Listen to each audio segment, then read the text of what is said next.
Isso, vamos lá. Gente, boa noite. Boa noite a todos. Sejam todos, todas muito bem-vindos, bem-vindas à nossa roda de conversa. Vão entrando, vão se achegando aí. Né? Bom dia também para quem vai assistir amanhã, né, no YouTube, quem vai assistir depois em outras redes sociais. Né? Aqui no Facebook vai ficar gravado. E depois a gente coloca também no YouTube, a gente coloca também no Instagram. Então você pode assistir essa roda de conversa depois outro dia. E compartilhar também, claro, né? Com seus amigos, com a sua família, porque hoje a nossa conversa vai ser muito gostosa. Né? Hoje nós vamos conversar sobre comida. Olha que delícia, gente! Conversar sobre comida. Comida nossa, comida típica, comida da estação, né? É mais barata, valoriza a economia local, resgata nossas raízes. Então, convido vocês, sejam bem-vindos. Estou vendo aqui que já está entrando o pessoal da Paraíba, já está aqui.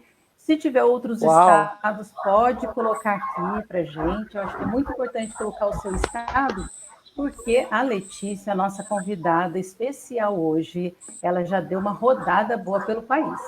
Então, ela conhece bem o nosso país. Então, pode colocar aqui qual que é o estado que você está participando junto com a gente. Bom, boa noite para todas, para todos. Tá? É uma alegria muito grande a gente estar aqui nessa roda de conversa com vocês e com a Letícia. Tá? Olha, tem muita coisa para contar. Né? Hoje vocês vão ver que eu vou falar pouco. Né? Geralmente eu me empolgo aqui em algumas coisas, mas hoje eu vou me controlar mais porque eu quero escutar bastante dessa mulher aí. Né? Mas olha, hoje então nós vamos falar de coisa boa. Ah, a Salete também. Então hoje eu quero escutar a Salete também depois, mas a Salete também quer escutar a Letícia. Então, hoje a gente vai seguir um caminho muito, acredito que, típico nosso. Né? Típico em vários sentidos. No sentido de que nós temos que valorizar e perceber aquilo que está à nossa volta, como também nós temos que valorizar aquilo que os nossos ancestrais vieram trazendo para a gente. Né? É o próprio de cada família, né? Naquele sentido de que, olha, tantas vidas, tantas histórias, né? Tantas construções, né? Construções assim de uma herança espiritual, no sentido de que o que eles, né, passam para a gente é mais do que aquilo que a gente só enxerga aqui, mas também as coisas que a gente sente. Né?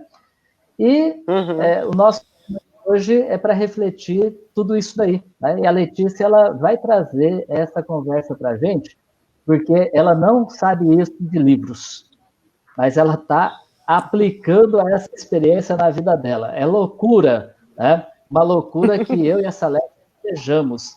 A gente quer fazer isso também. Né? Vou falar baixinho.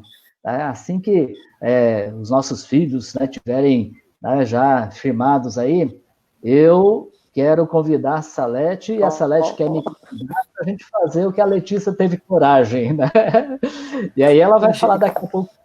Não vou adiantar, não. Né? Mas então hoje a gente vai falar disso. Olha, vamos falar da simplicidade. Simplicidade daquilo que a gente come, né? Que produz a simplicidade também na nossa vida. Porque a gente viver de um jeito muito complexo? Porque a gente carregar um monte de problemas, né, que na verdade se resolvem da forma como a natureza vai nos mostrando, ensinando e vai compassando. Né? Então, a gente tem a honra, né, de estar conversando aqui com a Letícia, essa grande companheira. Né? Para quem não conhece, vou falar já, defensora aí dos direitos humanos, defensora da vida, defensora da dignidade daquelas pessoas, né, pobres, trabalhadoras, que vivem aí a vida do dia a dia com muita luta. Boa noite, Letícia. Boa noite para esse casal que eu amo tanto. E até assim, engraçado a gente estar aqui falando nesse momento, porque até quando a Salete mandou a mensagem, tem muito de vocês, né, da gente estar aqui morando aqui, porque a gente acabou conhecendo Pirenópolis, embora eu tenha passado a minha infância em Goiás, em Tocantins, né, eu não conhecia Pirenópolis, e foi depois de uma viagem que a gente acabou fazendo por sugestão de vocês, que a gente tentou chegar até São Félix, né, até o Dom Pedro Casaldaglia, né, era o começo do meu namoro com o Marcelo, então a gente encheu o carro de remédio e eu peguei ele, assim, meses de namoro e falei assim, vamos lá comigo, eu vou conversar com as mulheres e você vai atender todo mundo que estiver lá que precisar de atendimento. E a gente acabou não conseguindo chegar porque a gente pegou caminho errado. E aí a gente acabou indo até Conceição do Araguaia. Foi a primeira viagem maluca da nossa vida, sabe? E aí na volta a gente parou onde? Em Pirenópolis. E agora a gente está morando onde? Em Pirenópolis. Então, assim, já quero começar essa live aqui agradecendo, né? Que talvez, se a gente não tivesse tido esse encontro tão bonito na vida, a gente não estaria aqui morando em Pirenópolis, né? Então, vocês têm o dedinho, né? E aí falar aqui assim, ó, para a Sofia e para o Pedro, para tomar logo tenência, para vocês virem logo, de repente, passar aqui, né? 365 dias em Goiás, né? No meio do Cerrado. Então, a gente mudou para cá faz 3 anos, né? E foi uma mudança muito maluca de vida, mas era uma coisa assim que a gente precisava, né? Então, desde aquela viagem lá do Dom Pedro, e aí a gente foi viajando mais e mais e mais e mais, e indo para o sertão, que a gente gosta tanto, indo para a Amazônia, e depois descendo o litoral, e conhecendo gente, e conhecendo biomas, e se encantando, e aí chegou uma hora que não dava mais para morar numa cidade grande, né? E aí a gente mudou aqui para essa vida. E ainda tem uma loucura que no começo da pandemia a gente ainda mudou para uma chácara, né? Então, não só a gente já morava num lugar pequeno, como a gente ainda num lugar pequeno ainda foi para o meio do mato. Então, é assim, é uma...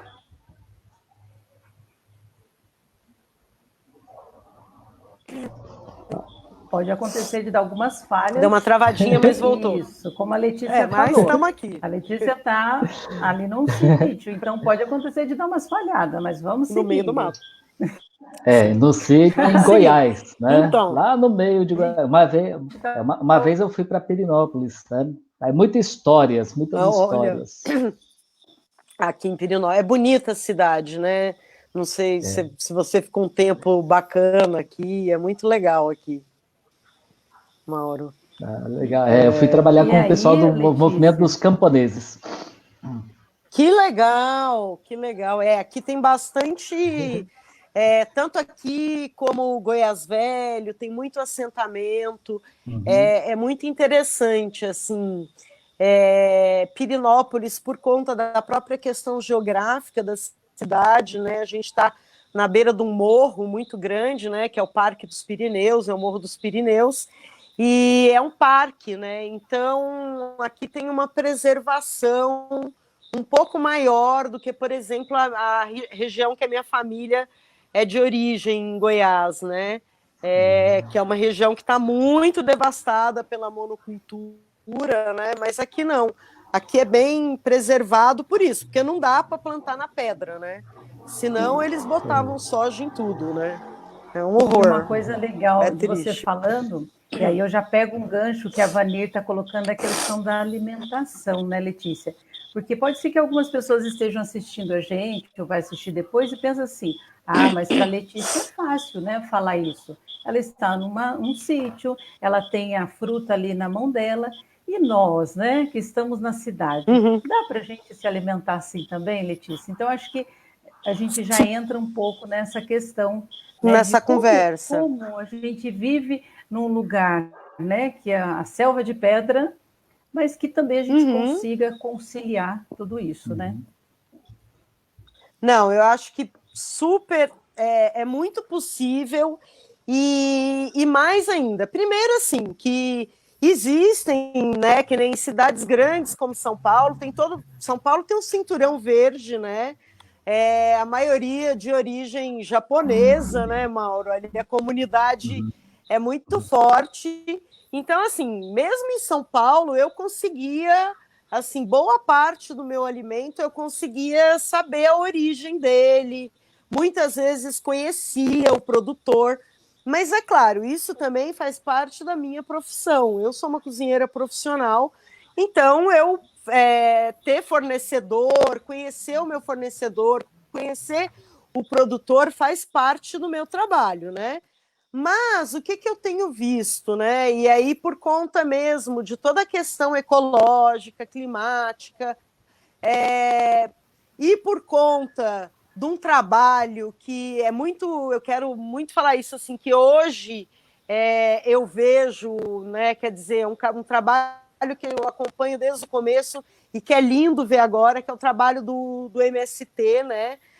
Dos pequenos produtores, e isso mudou muito a realidade até em cidades grandes como São Paulo.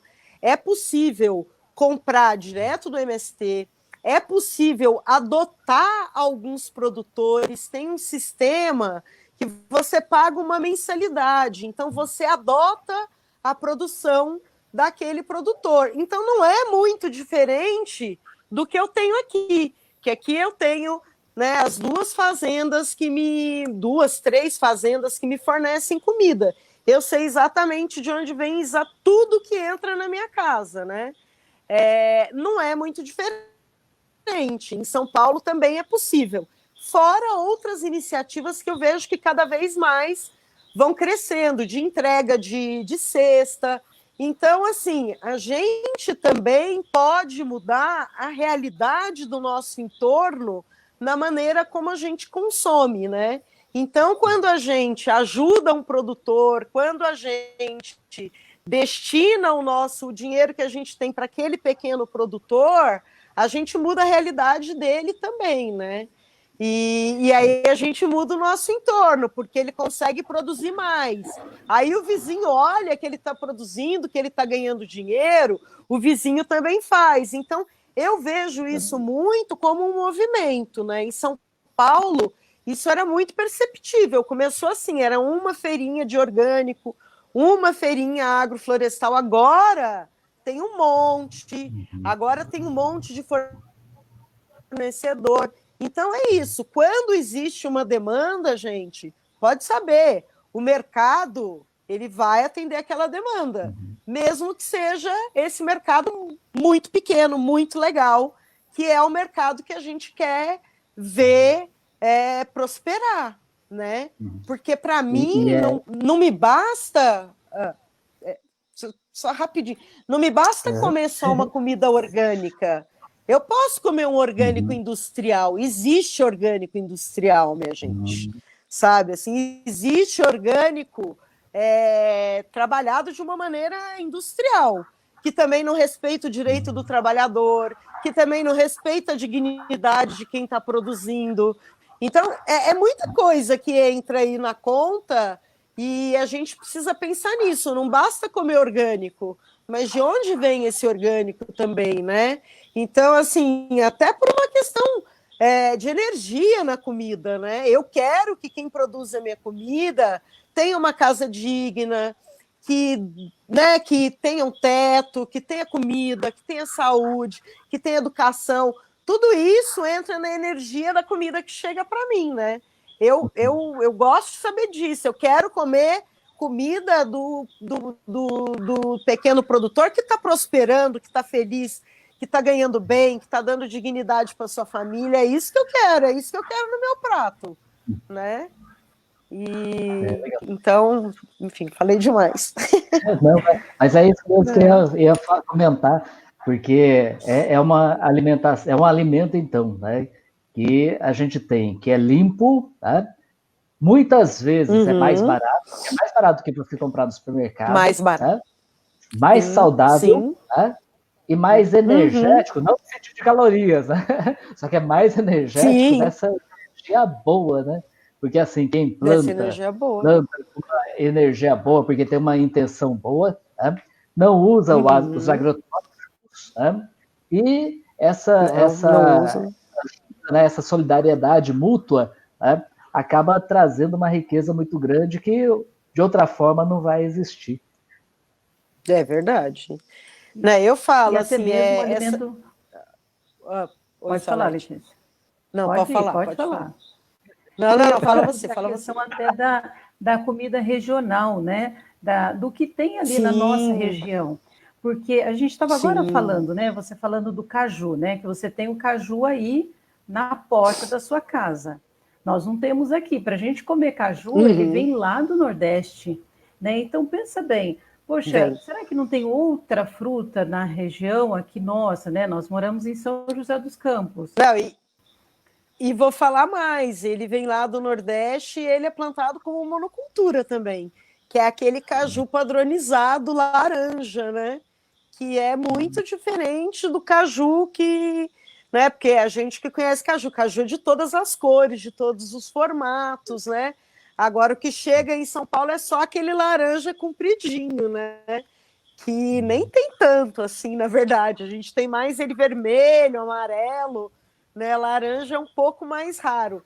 Mas até isso, assim, é lógico também. Por exemplo, eu tenho dia aqui, tudo que eu consumo é produzido aqui, eu sei quem que produz, né? Mas, por exemplo, fruta é um pouco complicado. Agora eu estou no auge da fartura. Então, agora, olha, só aqui no meu quintal eu tenho caju, eu tenho manga, eu tenho cagaita, eu tenho mama-cadela, eu tenho muita jabuticaba, a minha goiabeira tá cheia de flor, o araçá tá cheio de flor, eu já tive a safra de tamarindo, aqui tem baru, a gente tem piqui, tudo nesse quintal, e tá tudo produzindo agora. Começou a produzir e vai produzir agora até dezembro. Então a gente morre de comer fruta. Depois a gente espera de novo até o próximo setembro, que é quando começam as frutas. Mas eu falo que essa maneira de comer preserva também o sabor da fruta, né? Então, assim, não só é mais limpo, não só tem a boa energia, né? Não só é mais saudável, é mais barato, mas também ele é muito mais saboroso, né? Então eu falo assim, eu como cozinheira, né? E eu vejo assim os meus colegas, né? Cozinheiros, profissionais, a gente tem uma coisa com sabor. Eu quero saber do alimento chegar para mim com um sabor Um muito gosto. bom, né? Um gosto, né? E aí, é claro, né, essas frutas que são produzidas no sistema de monocultura, elas são muito irrigadas, por isso que elas não têm mais gosto de nada, né?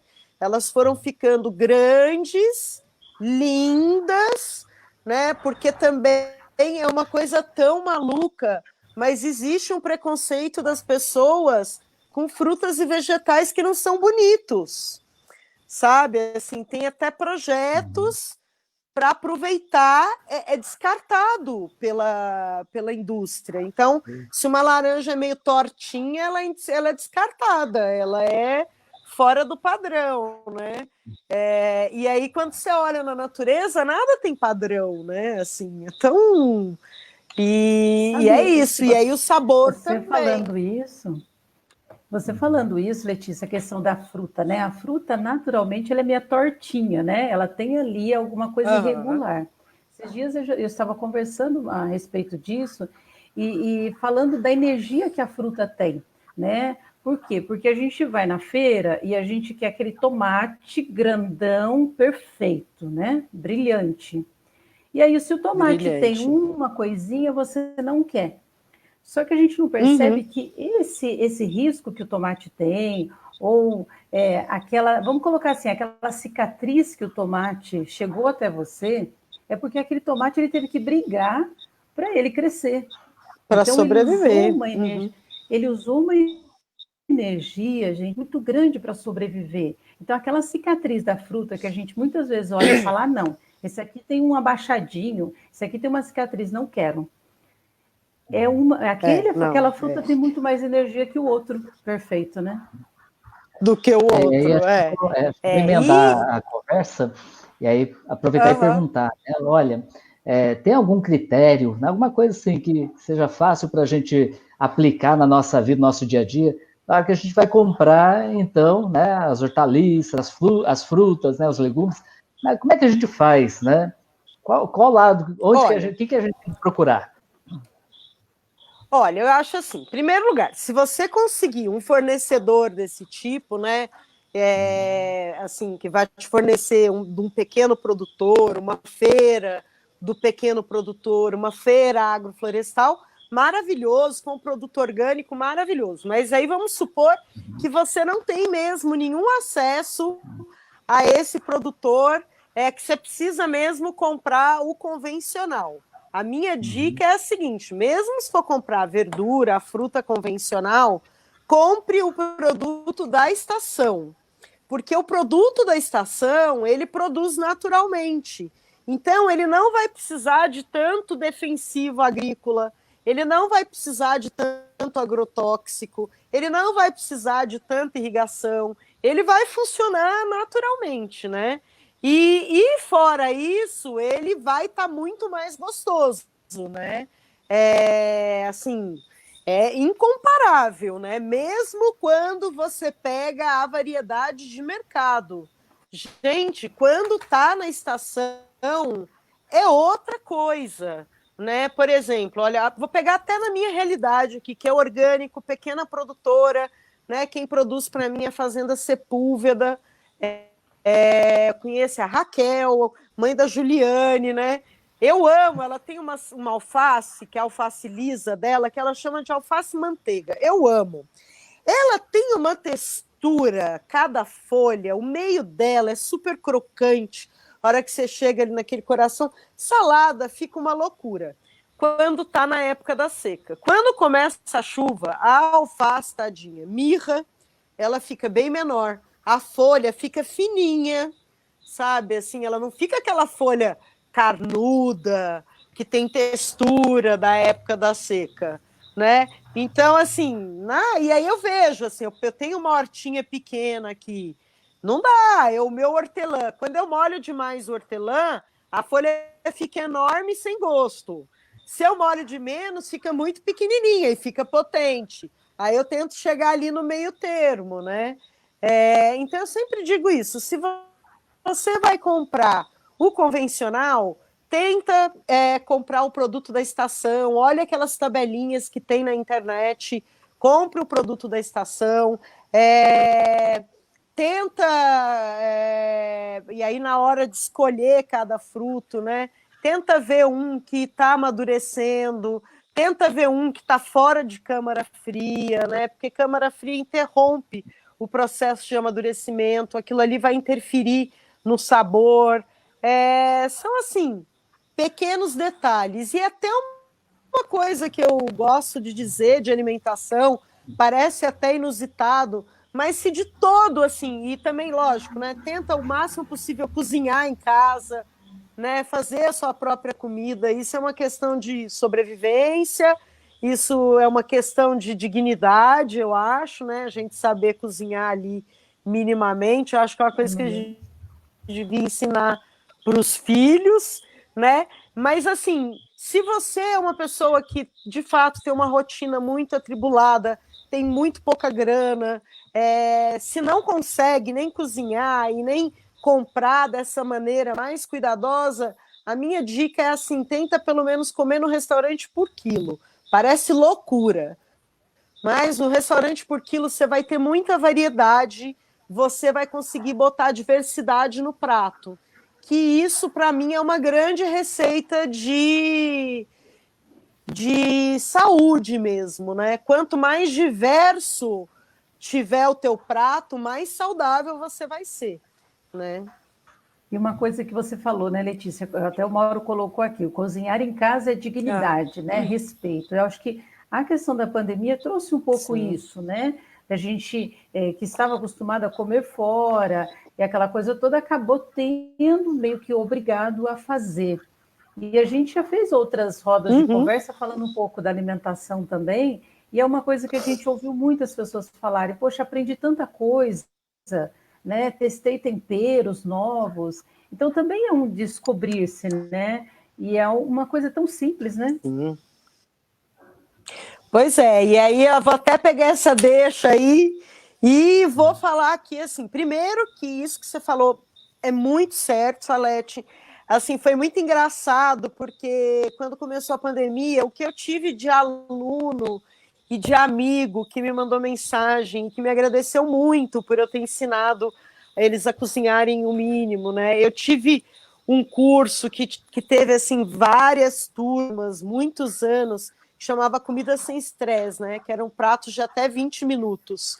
E foi até assim que eu migrei mesmo do direito para a cozinha, foi começando dando aula mesmo para os amigos, né? E todo mundo que fez esse Comida Sem Estresse no começo da quarentena me mandou mensagem, me agradeceu. Mas, de fato, muita gente voltou a cozinhar em casa, muita gente percebeu a importância no momento desse. Eu e várias amigas cozinheiras, todo mundo, assim, a gente postou muita, principalmente no começo, a gente postou muita receita fácil para tentar ajudar mesmo as pessoas de casa com o que tinha em casa. Assim, eu vi que teve uma mobilização muito grande e isso foi muito bonito. Agora, eu não posso deixar de falar que tudo isso não tem como se a gente não tratar de um tema muito delicado, que é a divisão sexual do trabalho, entendeu? E que eu vejo que as mulheres estão muito mais sobrecarregadas nessa pandemia, mesmo as, né, as que estão fazendo trabalho remoto, com as crianças dentro de casa. Então, assim, chega num ponto assim, que vira uma loucura, porque é uma rotina muito diferente do que estava acostumado. E aí, assim, se os companheiros não começarem a, sabe, a perceber, e aí voltamos na dignidade, que é uma questão de dignidade, eles começarem a partilhar o trabalho doméstico, sabe, se isso não acontecer, não vai mudar o mundo, né? E aí, assim, tanto num contexto pandêmico, como num contexto de mundo normal mesmo, sabe? Então, eu fico vendo assim que tem uma cobrança muito grave em cima das mulheres, principalmente essa coisa que todo mundo está mais preocupado com o que come, né? Então, eu vejo muitas companheiras com filho pequeno que estão super preocupadas com a alimentação dos filhos e estão super sobrecarregadas, porque a gente sabe como na nossa cultura patriarcal a maternidade é muito solitária, né? É um momento de muita solidão da mulher, né? E elas ainda preocupadas porque tem toda uma carga, toda uma cobrança do que a criança vai comer e ninguém cobra o pai da criança, né? Então, assim, é mais do que um momento para a gente discutir divisão sexual do trabalho, para a gente discutir carga mental, né? Porque também não se fala da carga mental, é um tema que vem recentemente, e nesse contexto de pandemia as mulheres estão enlouquecendo, se todo mundo está enlouquecendo, as mulheres estão enlouquecendo, porque não existe uma divisão justa na nossa sociedade, né? O ônus de criar os filhos, o ônus de cuidar da casa, o ônus de alimentar é da mulher, né? E aí a gente não vai mudar mesmo nada se a gente não começar a discutir isso também, né? Então eu até lembro que tem um dos livros do Eduardo Galeano, e tinha um texto que ele falava assim que os direitos humanos precisam começar em casa. E eu digo, eles precisam começar pela discussão de gênero, sabe? Assim, dentro de casa, é a primeira, né? Se vai começar em casa, vamos começar a discutir gênero, né? E alimentação é uma responsabilidade de todas as pessoas que coabitam dentro de uma casa que vão comer, né? Todo mundo que come é responsável pelo que está no prato. Eu acho que tinha que falar essas coisinhas, sim, né, pessoal? Ótimo. Mas é verdade, porque, olha, na hora de se alimentar, né, de distribuir os bens para todo mundo, né? Na É, hora de produzir é, os bens, aí não vai ser, né? Então é verdade. Olha, vou pois é. confessar para você, Letícia, né? E para a Salete Ah, não, porque é ela que faz. Mas quando ela vê que eu estou abusando, né, dessa falta de divisão, ela ah, fala assim: ó, tá Eu lá, a falo. janta é por sua conta hoje. Então, mas é isso mesmo, né? Porque a gente mas é precisa, isso. É, precisa fazer isso, porque é saúde também, né? A gente tem uma conversa, eu e a Salete, a gente é tem acompanhado saúde. um grupo, um movimento, Uhum, no coletivo de mulheres deles, né?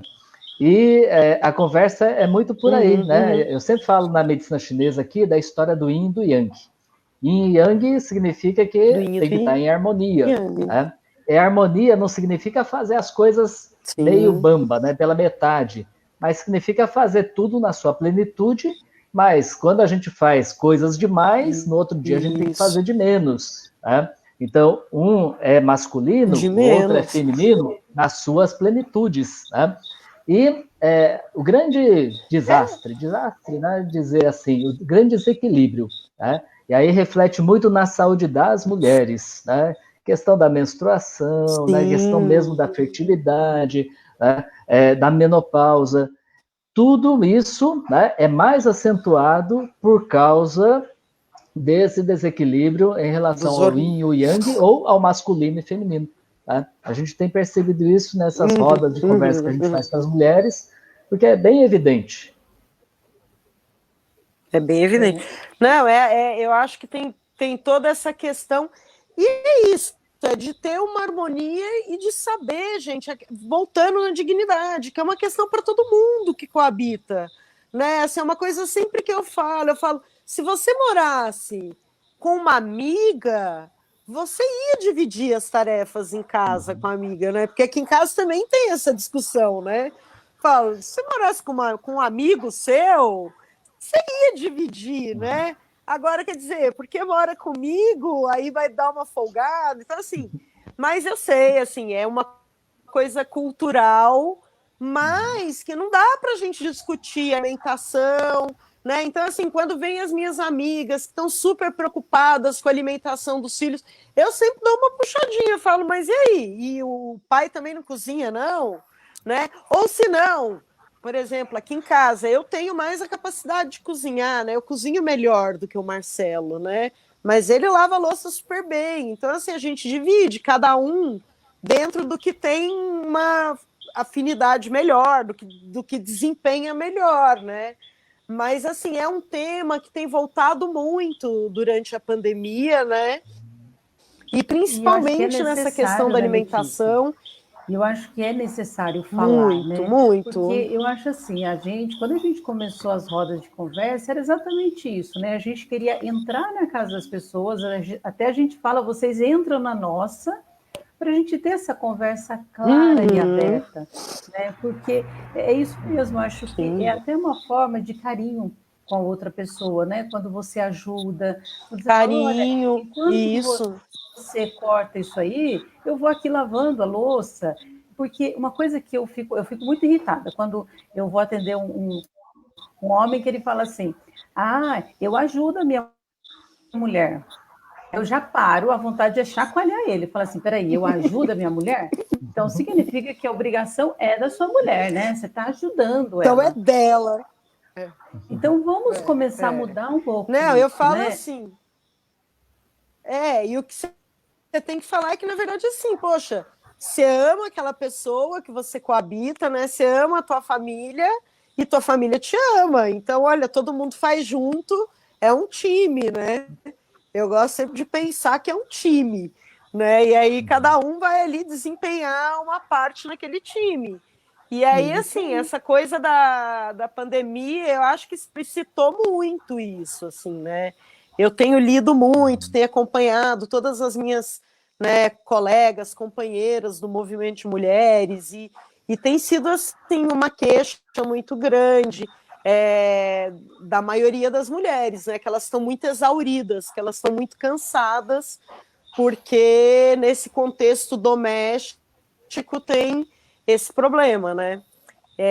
E aí, assim, quando eu fico pensando em alimentação, porque era uma coisa assim que até me dava um pouco de essa questão, né? Porque imagina, eu venho né, eu trabalhava no movimento feminista, né?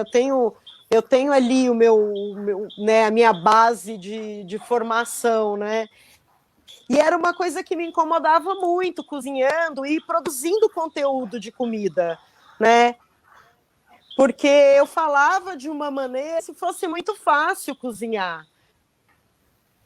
Né? E aí eu ficava muito pensava muito naquela mulher que estava em casa e que ela não achava nada daquilo fácil e que muitas vezes parecia, né, por essa loucura que é rede social, parecia que eu fazia aquilo de uma maneira muito fácil, né?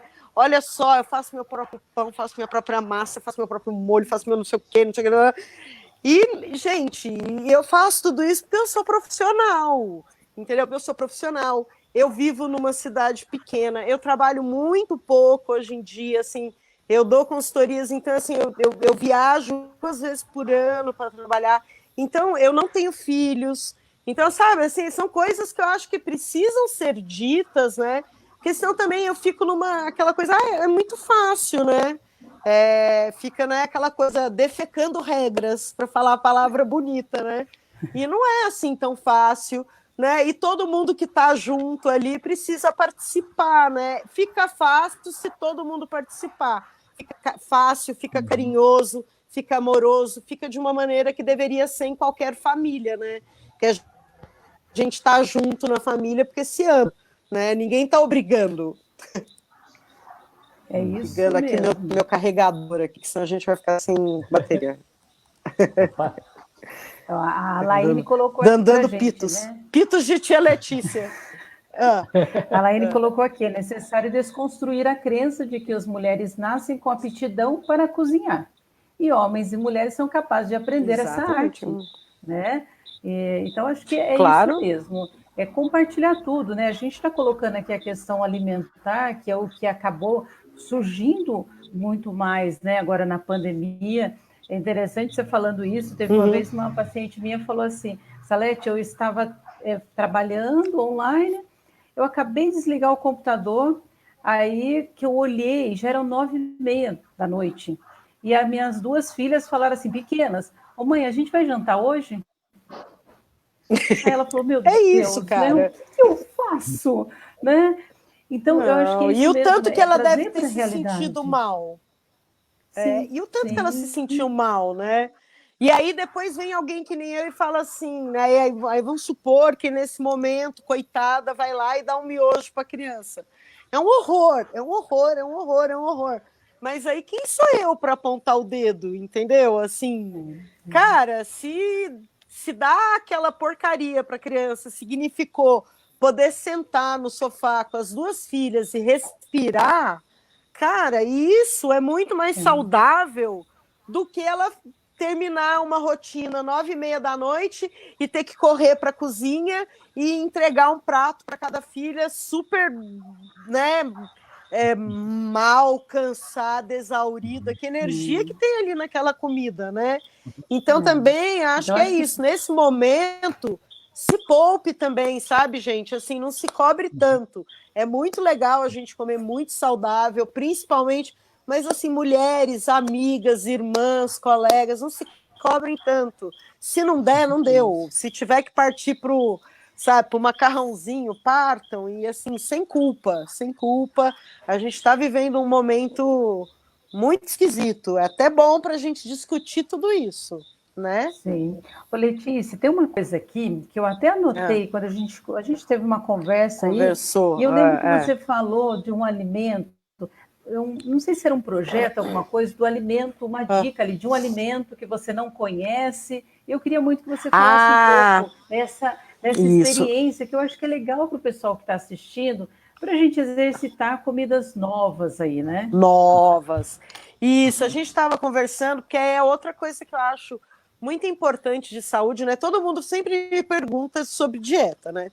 Eu morro de rir, porque eu falo assim, gente, eu cozinho. Eu não sou nutricionista, né? Eu sou cozinheira. Eu faço comidas gostosas, mas enfim, brincadeira, né? Mas como as pessoas sabem que eu penso no alimento, enfim, pesquiso as propriedades nutricionais e até as propriedades mesmo para ver se ele vai funcionar, né? Mas uma coisa que eu observo demais quando as pessoas me pedem para eu ajudar na dieta, né? Porque elas precisam, às vezes, perder peso, porque o médico pediu, porque está com os exames aí alterados. O que eu sempre digo é o contrário de todo mundo. Eu falo assim, olha, em vez de você excluir determinados alimentos, restringir, fazer uma dieta restritiva, faça uma dieta inclusiva, né? Porque o que eu observo sempre, eu sou uma pessoa que eu observo mesmo o que as pessoas comem. Eu tenho uma certa obsessão por carrinho de supermercado, né? Eu fico olhando o carrinho de supermercado dos outros. Eu olho prato de comida, eu olho no restaurante o que estão comendo, eu olho prato de comida no quilo, o que a pessoa está escolhendo. Nossa, assim, olha, eu posso traçar perfil psicológico da pessoa pelo prato. Eu adoro, assim, eu gosto de olhar a geladeira da casa das pessoas, eu gosto de olhar a fruteira, porque eu acho que, assim, diz muita coisa, né? E o que eu percebo, em geral? Que as pessoas são muito repetitivas no que elas comem. Elas têm muito foco alimentar. Por isso que quando tem as dietas da moda, a pessoa tem uma melhora, né? Então, assim, a pessoa come muito pão e muita massa. Aí ela vai em algum profissional, porque ela está com problema de saúde, e aí o profissional fala para ela, olha, você tem intolerância ao glúten.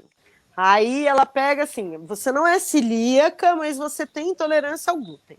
Aí ela pega e deixa de comer glúten. Aí ela fala assim para mim, eu me senti tão bem. Eu falo, claro, você antes só comia glúten. Então, assim, você tinha um foco, você parou de comer só aquilo, você melhorou, você sentiu energia, e principalmente quando fala de glúten, né? Você comia pão industrializado a maior parte, né? Seja o pãozinho francês, que a maior parte das padarias ele já vem numa mistura pronta, industrial, né? Seja os pães os pães de saco que compra no supermercado. Quando a fermentação do pão ela é rápida, ele faz mal. Quando ela é lenta, dá tempo de trabalhar o glúten naquela fermentação lenta. Mas, enfim, sem entrar nesse mérito, aí o que eu sempre falo para a pessoa? Falo assim, olha, não vamos tirar nada, vamos incluir.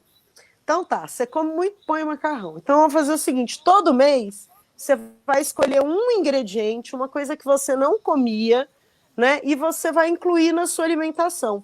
Você vai cozinhar aquele ingrediente de todas as maneiras possíveis, né? Então, vamos supor, esse mês eu vou eleger a beterraba. Cara, faz beterraba crua, faz a beterraba assada, faz a beterraba ralada, em lâmina, cozida, faz picles, faz beterraba de tudo quanto é maneira, tempera com limão, a outra se tempera com vinagre, a outra com balsamo, até você descobrir um jeito que você gosta muito da beterraba. Porque quando você gosta muito de um alimento, você coloca ele no prato. Você quer comer aquele alimento. Se você nem conhece, se você... Não tem como você colocar ele no prato. Se você não gosta, não adianta. Então você faz aquela dieta super restritiva, fica 5 meses comendo salada, né? Aí consegue arrumar todos os exames, fica bem, só que você só fez aquilo porque o médico te mandou. Daqui a 5 meses, cara, você vai voltar a comer tudo que você comia antes, porque você não gostou daquele alimento. Se você mesmo faz um esforço de gostar, quando você gosta, o seu prato vai ficando diversificado. E quanto mais diversificado tiver o seu prato, mais saúde você vai ter. E eu tiro isso por mim, assim, eu não tiro nada da alimentação. Eu até porcaria de vez em quando eu como, sabe? Assim, tem o dia do do podritos, né? Que eu chamo assim, tem, né? Você come alguma porcaria industrializada, tem aquele dia que você está num lugar que é aquilo que tem, enfim, tem o dia que você toma um refrigerante, eu como de tudo. Se eu mostrar os meus exames, assim, o meu médico, ele fala para mim assim, não é possível, você deve pagar propina no laboratório, porque, assim, são ótimos, e mesmo naquele ano que eu comi mais, que às vezes tem fase que você precisa comer mais, dou uma engordada, chego lá, ele olha que eu engordei, aí já me olha, aí depois, na hora que ele olha os exames todos, ele fala, né, não teve problema nenhum, eu falo, cara, eu como bem, e qual é o meu segredo? Eu como com diversidade. Eu gosto de tudo, gente. É difícil, assim, não existe coisa que eu não gosto. Tudo eu gosto muito. Então, assim, meu prato sempre é diverso. E ele é diverso por gosto, sabe? Assim, eu gosto de salada. Salada, para mim, não é comida de dieta. É a minha comida favorita. É a coisa que eu mais gosto de comer. Tanto que eu trabalho por uma rede social de saladas, que chama Love My Salad, né, que é gente do mundo inteiro compartilhando salada. Eu adoro, assim, para mim é o principal da minha refeição. É uma boa salada. E eu vejo muita gente assim, chega aqui em casa, olha a minha salada, aí come e fala, ai, mas que delícia, né? Falo, cara, eu gosto, então eu preparo de uma maneira gostosa, porque é um alimento que eu valorizo, né? Eu preparo a minha salada tão bem quanto você prepara a sua carne, quando você prepara, né, o seu macarrão. É assim, você não prepara bem o macarrão? A tua carne não é super bem preparada, então eu preparo a salada. A minha salada é deliciosa mesmo, assim, porque é isso, eu gosto, então eu trabalho aquele alimento de uma maneira legal. E essa questão da diversidade, né, Letícia, eu acho que é muito legal, porque faz com que a gente saia também daquela mesmice, né, daquilo sempre igual, né, de ir buscar. Eu acho que vai até além da alimentação, né? Vai muito além, vai assim, vai para o próprio planeta, né? Então, assim, essa questão da alimentação ela está muito ligada com a questão ecológica.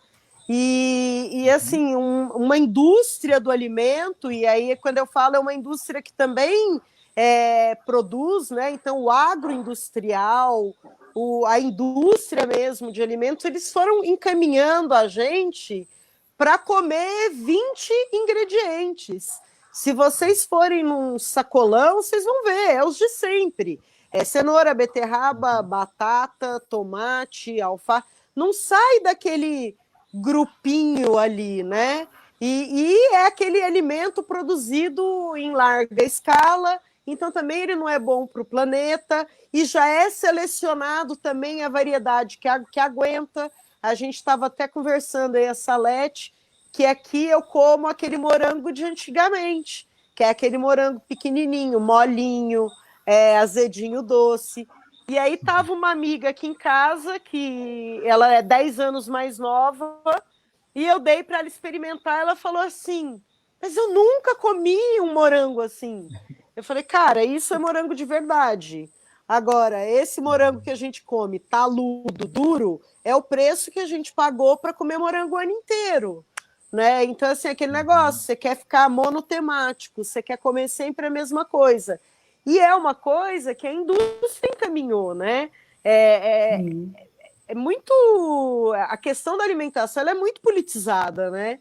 Então, assim, a gente chegou até aqui por conta das nossas escolhas alimentares, né? E é muito maluco. Um amigo meu que mora, que é pernambucano, ele falou que nunca tinha visto uma abobrinha até os 24 anos dele, porque não tinha. Então, também isso, você respeitar a realidade de cada lugar, o que produz bem em cada lugar. Né? Não adianta querer comer caju em Porto Alegre. Gente, o caju de Porto Alegre não vai ser igual o caju aqui, entendeu? Uma amiga aqui também, aqui de Pirinópolis, falou que a mãe dela ganhou sementes de cenoura, né? E é uma amiga mais velha que eu, e plantou. E a mãe dela passou quase um ano comendo a folha, porque ela nunca tinha visto uma cenoura. Então, assim, coisa que foi entrando no nosso dia a dia da alimentação como uma imposição mesmo da indústria. E quando a gente fica nessa coisa monotemática, comendo sempre o mesmo, a gente está reforçando todo esse sistema. Né? Quando a gente procura alternativas de se alimentar, né? Por exemplo, o pequeno produtor, ele tem de tudo. Eu encontro coisas na produtora que é pouquinho de cada coisa, naquela época, não adianta tentar comer fora da época, mas ela tem uma variedade que eu não encontro nem no supermercado de São Paulo, entendeu? Assim, por isso, porque está respeitando o local, está produzindo mais variedades da mesma coisa, tem semente antiga, né? Isso que a gente nem está falando aqui em toda a questão das sementes crioulas, né? De como, né? Empresas enormes detêm todo o poder sobre as sementes. Então, assim, é uma questão muito ampla e a gente pode mudar muita coisa, não vou falar mudar o mundo, mas a gente pode mudar muita coisa com pequenas escolhas alimentares, né? Eu acho que isso é muito importante. Até, Letícia, a questão, quando a gente fala da alimentação, né, que a gente falou de comer comidas da época, né? Pega mesmo, na internet tem isso aí, você olhou na internet, coloca, faz uma listinha e você olha e fala, nossa, isso aqui não faz parte da minha alimentação, né? Então, mas é da época. E a outra coisa também que eu acho bem legal, e a gente tem aqui várias pessoas de outros estados, é olhar também a sua comida regional, né? Respeitar isso. Né? Até eu brinquei com a Letícia no início, teve uma pessoa que já entrou aqui na roda de conversa e falou, olha, eu já estou pronta para assistir a roda e a minha pamonha já está aqui. Né? Eu fiquei morrendo de inveja, eu falei, poxa, que delícia, pamonha!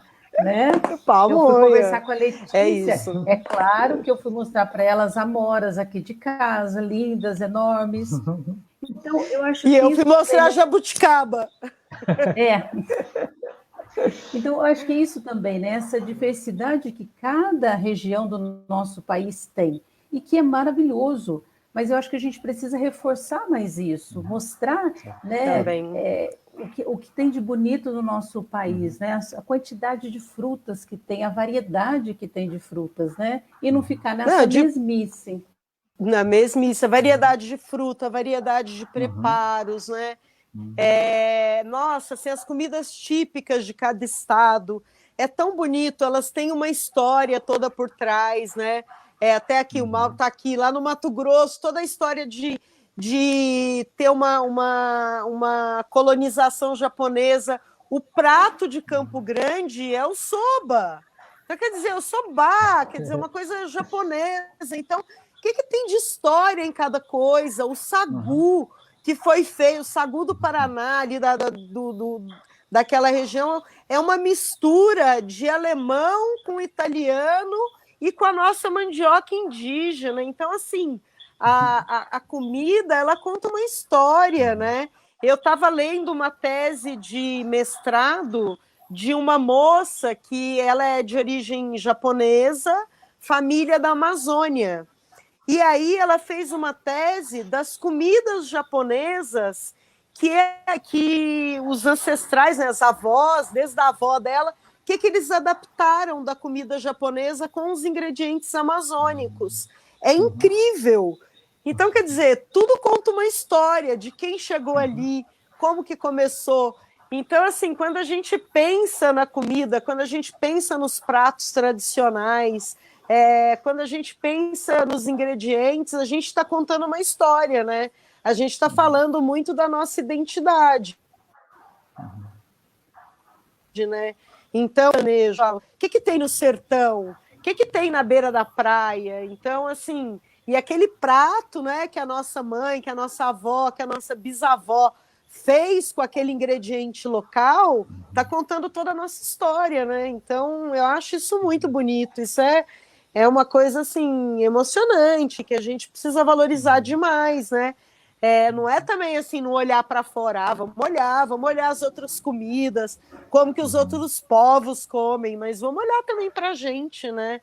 Vamos olhar para dentro do nosso país, da nossa cultura alimentar, tão rica, tão diversa, né?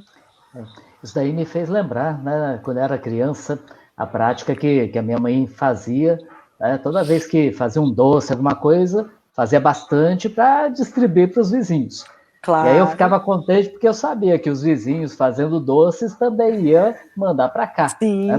E a troca de receita. Né? Então, acho que é muito isso daí, né? A gente voltar a ter essa prática, que não é uma prática antiquada, né? Mas acho que é essa valorização da nossa história, do que a gente tem na nossa região, da gente voltar a trocar receitas, né? Às vezes, numa consulta que eu estou fazendo, atendendo a pessoa em acupuntura, eu ponho a agulha e a gente vai conversando. Aí, às vezes, chega na comida. Aí eu começo a passar receita para a pessoa e a pessoa passa a receita para mim. Anota e aí a gente vai fazer em casa para ver se dá certo. Mas essa valorização que a gente precisa. Não, e uma coisa também que assim, que até eu vi que o tempo está acabando aqui, mas uma coisa que eu acho que tem tudo a ver com vocês e com a gente está falando, que precisa retomar no pós-pandemia, assim, é uma coisa que, para mim, eu quero muito, é do fazer coletivo, sabe? Então, pegar justamente a pamonha. Pamonha, a gente não faz uma pessoa só. Pamonha não existe você pegar só e fazer uma ou duas pamonhas. Pamonha a gente faz de saco.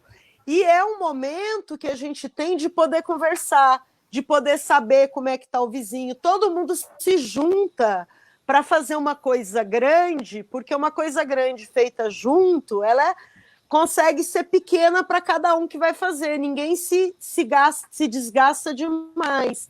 Então eu falo muito isso, da gente retomar esses fazeres coletivos, né? Então, tá tendo uma safra boa de tomate, vamos fazer molho junto. Entendeu? Vamos fazer pamonha junto. E aí todo mundo leva para sua casa, como era antigamente, né? Você manda para o vizinho e também vamos fazer junto. Vamos fazer picles para todo mundo. Legal. Então vamos pegar lá a caixa de pepino, aproveitar que está na época e fazer picles todo mundo junto e depois todo mundo leva um picles para casa, né? Eu acho que assim é um caminho de voltar e também nesse momento ali poder conversar, poder falar da vida. Opa, virou aqui. Poder olhar para o amigo, né? Olhar para o próximo. Eu acho isso muito importante. Assim, eu acho que tem muito a ver com vocês. Espero que tudo isso passe e que a gente faça uma roda de pamonha, né? Isso mesmo, com certeza. E gente não vai faltar, viu? Porque eu tenho certeza que todos esses que estão aqui conversando com a gente, estando junto com a gente aqui na roda de conversa, também estarão na nossa pamonhada. Né? Ali a gente vai conversar e compartilhar a nossa vida. Letícia, a gente gostaria de agradecer muito a sua presença aqui com a gente. Leve o nosso carinho aí para Goiás. Né? A gente sente muito a sua falta aqui em São José, então venha também um pouco aqui, nos alegrar, mas muito obrigado mesmo, viu? Obrigada, gente, que estiveram aqui com a gente também todo esse tempo na roda de conversa. Muito obrigada. Eu que agradeço muito a vocês dois, assim, nossa, é isso, é do coração mesmo, e que logo a gente possa estar junto, é o que eu mais quero. Legal. Obrigado, Letícia. Um grande abraço. Obrigado por todo mundo que acompanha a gente, né? E vamos lá, né? Seguindo sempre em frente com essa forma de viver, então, mais simples, mais genuína, mais nossa, né? Para que a gente tenha mais força aí para enfrentar tudo que precisar pela frente. Um grande abraço para todo mundo e até a próxima semana. Beijo grande, até a próxima, gente. Tudo de bom. Tchau, gente. Muito obrigada, muito obrigada. Tchau. Tchau.